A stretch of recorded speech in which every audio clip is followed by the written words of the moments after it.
못하겠느냐? Hai guys, kembali lagi di channel Prisa Hapsari. Makasih ya buat kalian yang udah klik video aku. Semoga diberi kesehatan dan rezeki yang berlimpah.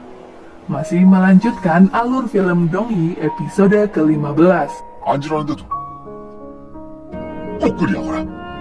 이건 어명이다. 알겠느냐? 아니, 뭐가 어쩐 일이세요? Dongyi yang saat itu mengira bertemu detektif berniat meminta tolong padanya untuk keluar dari istana tamu. 이거 지원이야.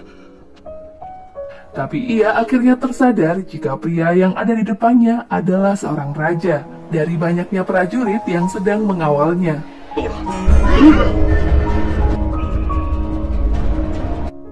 Keributan itu pun diketahui oleh kepala utusan tentang adanya seorang penyidik wanita yang menyamar untuk kedua kalinya. 조선의 검찰 공녀가 다시 모하관에 잠입을 했습니다. 뭐? Kim Yondal meminta izin kepada raja karena harus menangkap penyusup yang masuk ke kamarnya. 멈춰라!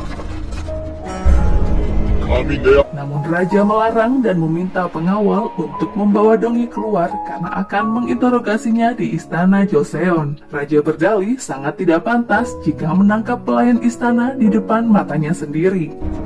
제가 몰래 들어가고 있습니다. 이 아이 조선의 궁녀요. Perbuatan Dongyi membuat seorang menteri khawatir akan menimbulkan perpecahan dua kerajaan.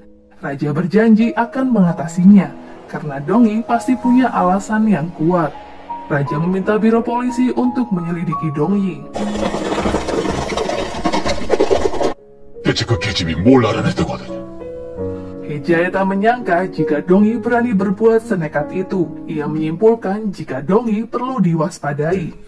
그 아이가 김윤달의 방에 숨어들어 내 죄를 입증하는 물증이 있을 수도 있겠군. 그렇습니다, 전하. Sebuah bukti yang ditemukan Dongyi akhirnya membuat raja dan polisi Seo memahami tentang sebuah kode di suatu wilayah yang bernama Chungpa. Polisi Seo ditugaskan untuk mengecek wilayah tersebut yang berada di dekat sungai dan diceritakan sepi penduduk sehingga minimnya pengawasan. Raja ingin segera membuktikan kejahatan Kim Yondal di sana sebelum utusan King mempermasalahkan tindakan Dongyi. Kantor penyelidikan memuji keberanian Dongyi untuk menyelidiki catatan aneh yang sama sekali tak terpikir oleh Jung In. Berbeda dengan Nyonya Yu yang tampak memperbesarkan masalah karena Dongyi melakukan penyamaran secara diam-diam tanpa adanya izin. 뜻대로 수사를 하다니요. 있는가? 저도 큰일을 겪고 놀랐... Kepala penyidik berniat bertemu dengan Dongyi, namun Nyonya Jung mengatakan jika saat ini Dongyi kehilangan arah dan membutuhkan waktu untuk menenangkan diri. Sikap Dongyi mendadak berubah setelah mengetahui jika selama ini ia dibohongi oleh raja. Dongyi dihampiri oleh Tuan Huan dan Yongdal karena keduanya juga sempat melihat raja di istana tamu yang sekilas mirip detektif. 아니 그 판관날이랑 정말 똑 닮으셨더라. Dongyi membenarkan jika itu adalah Raja Joseon. 아니 그럼 내가 전화기 막 벌주를 마시게. 저도 정말 미칠 것 같다고요.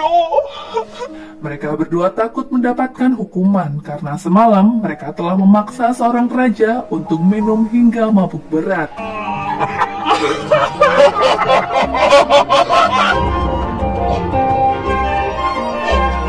Dongyi juga teringat akan perbuatannya yang pernah menginjak punggung raja. 일부러 작정하고 그런 건 아니었다. 그 말부터. Sementara itu, raja tak mengira bertemu Dongyi di istana tamu, hingga akhirnya membuat rahasianya terbongkar. Raja khawatir jika Dongyi mengira raja telah mempermainkannya. Ia memerintahkan kepala penyidik untuk memanggil Dongyi karena banyak yang harus ia tanyakan.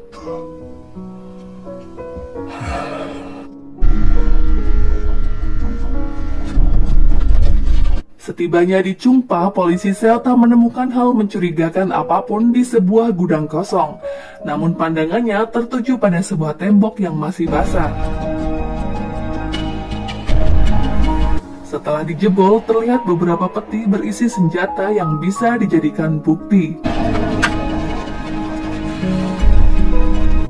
Mengetahui rencananya berantakan, Hejaya marah dan berniat memberikan pelajaran untuk Dongyi. Hejai menemui Taesuk untuk merencanakan langkah selanjutnya setelah senjatanya disita polisi.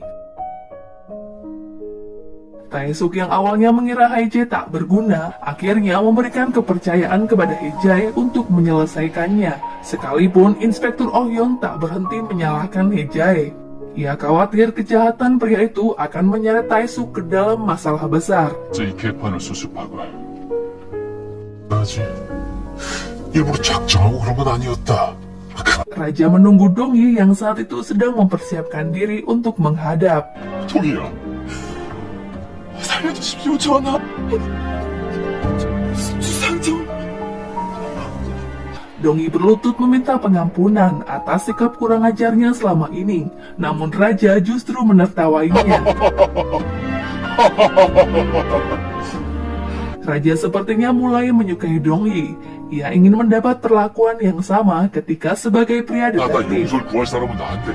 네가 그러고 있으면 내가 더 무한하지 않느냐. Karena Raja tak ingin membuat Dong-yi canggung dan segan kepadanya. Walaupun alasannya terdengar aneh, tapi Raja memerintahkan Dong-yi untuk tidak terlalu formal jika keduanya tengah bersama.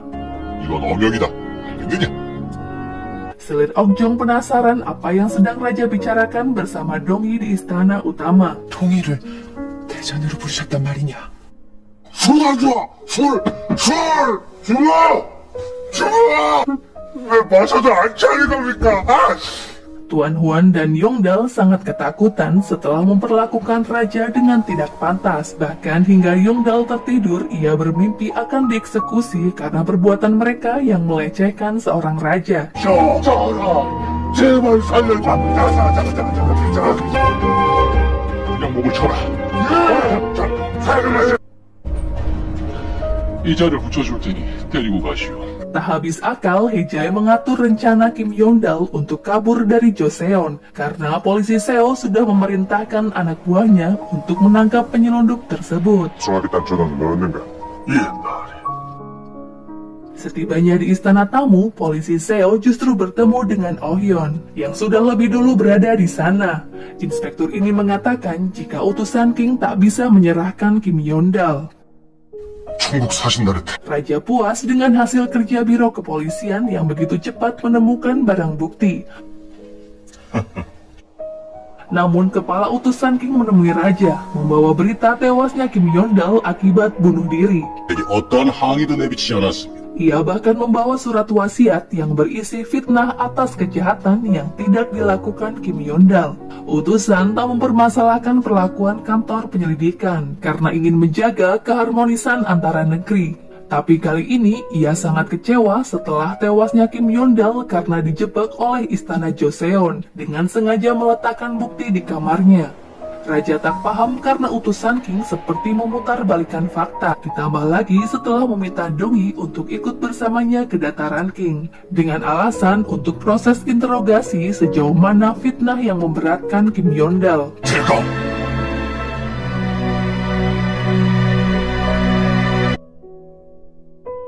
Dengan sangat menyesal, Nyonya Jung memberitahu Dong-yi jika utusan King meminta Raja untuk menyerahkan dirinya.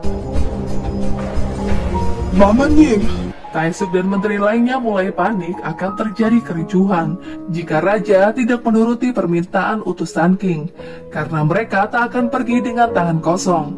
Utusan King justru mengancam akan mendatangkan tentara dari Shenyang untuk mengawal proses ini. Raja bersikeras tak akan menyerahkan wanita penyidik yang tak berdosa demi seorang penyelundup yang berbahaya. Terlebih, Dong-yi hanya melakukan tugas untuk negara. 통촉하여 주시옵소서 전하. 통촉하여 주시옵소서. Keadaan semakin panas karena para menteri mengadakan petisi kepada Raja agar menyerahkan Dong-yi secepatnya. Mereka tampaknya tak peduli dengan nasib pelayan istana dan lebih mengkhawatirkan amarah utusan King. 양국 관계에 파국을 가져올 일입니다. 이겨줘야 한다는 말씀입니까? 그럴 수는 없는 일이 아닙니까, 나리. 전하께서도 그 때문에 고심하고 계십니다. Mendengar perbincangan polisi Seo dan Nyonya Yu membuat Dong-yi merasa bersalah karena telah membuat dilema bagi Raja untuk mengambil keputusan. Apalagi setelah mengetahui jika insiden ini sangat berpengaruh pada istana Joseon ke depannya. 일이 너무 걷잡을 수 없게 커져버려서 버리고 도성이고 발칵 뒤집어졌어요. Mengetahui nyawa Dong-i dalam bahaya, Chunso meminta Dong-i untuk bersiap meninggalkan ibu kota. Walau Dong-i enggan untuk meninggalkan istana karena sumpah pekerjaannya dulu. 하겠다는 거니? 그렇게 되면 넌 죽어.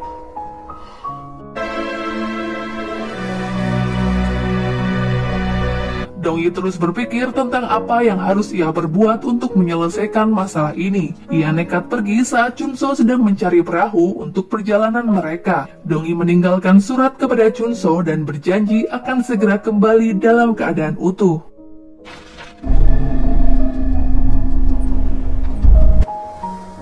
어떠한 경우에도 동이는 내 Selir Okjung mulai mengkhawatirkan situasi ini, apalagi menyangkut seorang wanita penyidik yang dibawanya. Raja tampak bersikeras melindungi wanita penyidik. Sebagai pemimpin kerajaan, ia tak akan membiarkan warganya menanggung masalah ini seorang diri. Raja siap dengan bencana apapun yang akan terjadi.